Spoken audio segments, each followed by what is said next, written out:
Exam का result आता है, हर बार इस समय ये सोचते हैं कि मैंने जो गलतियां की थी अगली बार वो गलतियां मैं नहीं करूंगा, उनको मैं रिपीट नहीं करूंगी, कोई भी अब मैं पूरे ध्यान से पढ़ूंगा या पढ़ूंगी। इस साल मुझे जो है वो 2026 में मुझे टॉप करके दिखाना है, अच्छी रैंक पे आना है, घर वालों को दिखा देना है कि मैं कौन हूं, और मैं अब मुझे और बेइज्जती बर्दाश्त नहीं करनी है अब कि अब मुझे मैं कर।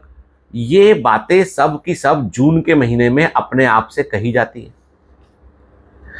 पढ़ाई शुरू होती है जुलाई के महीने में, इन बातों का असर थोड़ा थोड़ा कम होने लगता है। अगस्त और सितंबर के महीने में ये बातें धुंधली धुंधली याद रहती हैं। अक्टूबर नवंबर के महीने में ये बातें और कम हो जाती है, हल्की रहती कि ऐसा कुछ अपने आप से कहा भी था कि नहीं कहा था। दिसंबर जनवरी के महीने में अरे बाप रे क्या हो गया बाबू, बहुत बैकलॉग लग गया, करूंगा, कोशिश करूंगा, अब मैं 1 जनवरी से प्रण लेता हूं कि कुछ करूंगा। ये बातें थोड़ी दोहराई जाती हैं।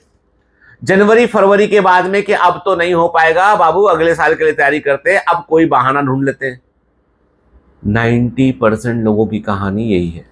90% लोगों की कहानी जो नीट की तैयारी कर रहे हैं वो यही है। उसके बाद फिर क्या होता है, टीचर का चुनाव होता है। जून के महीने में गीतेंद्र सर से पढ़ेंगे, जुलाई के महीने में इनसे पढ़ेंगे, ठीक है, ये समझ गए ना कौन है इसके। फिर अगस्त के महीने में नमकीन में पढ़ेंगे, ठीक है, सितंबर के महीने में, ठीक है, किसी और जगह जाके पढ़ेंगे, अक्टूबर के महीने में फिर से गीतेंद्र सर की याद आएगी, नवंबर के महीने में लगेगा कि यार एक काम करते हैं, लोकल किसी कोचिंग चलते हैं आसपास में, दिसंबर के महीने में फिर ये कहानी भी दोहराते हैं बच्चे। बिलीव मी, तुम जो अभी प्रण ले रहे हो ना, इसको तुम्हें जिंदा रखना पड़ेगा। हर महीने कॉपी में लिख लो, एक अपने आप से रोज बोलो तुमको कि कोई नहीं आएगा तुम्हारी मदद करने के लिए। तुमको क्या लगता है कि लोग तुमसे दुश्मनी रखते हैं, तुम्हारी बेइज्जती लोग इसलिए करते हैं, तुमको कुछ कुछ इसलिए बोलते हैं लोग बाग। अरे भाई तुम वैसे कारण दे रहे हो। मेरी बातें थोड़ी सी कड़वी लगती है पर दिल को छूना चाहिए बातें ये, कि तुम्हारा वजूद तुमको ही तैयार करना है, कोई दूसरा नहीं कर सकता इसमें। तो तुम जो है अपने आप को बदलो। टीचर या कोचिंग बदलने से फर्क नहीं पड़ेगा इतना बड़ा।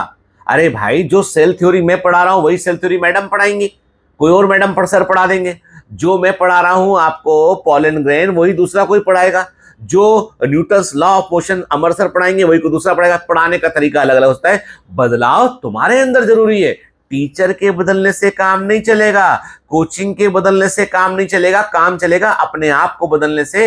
अब ये बात को दिमाग में डाल लो, अच्छा लगे या बुरा लगे बताना जरूर कमेंट में कि सर आप फालतू बातें कर रहे हो या आप सही बातें कर रहे हो, ठीक है। चलो बेटा, सक्सेस के अपने मायने होते, थोड़ा मेहनत कर लो।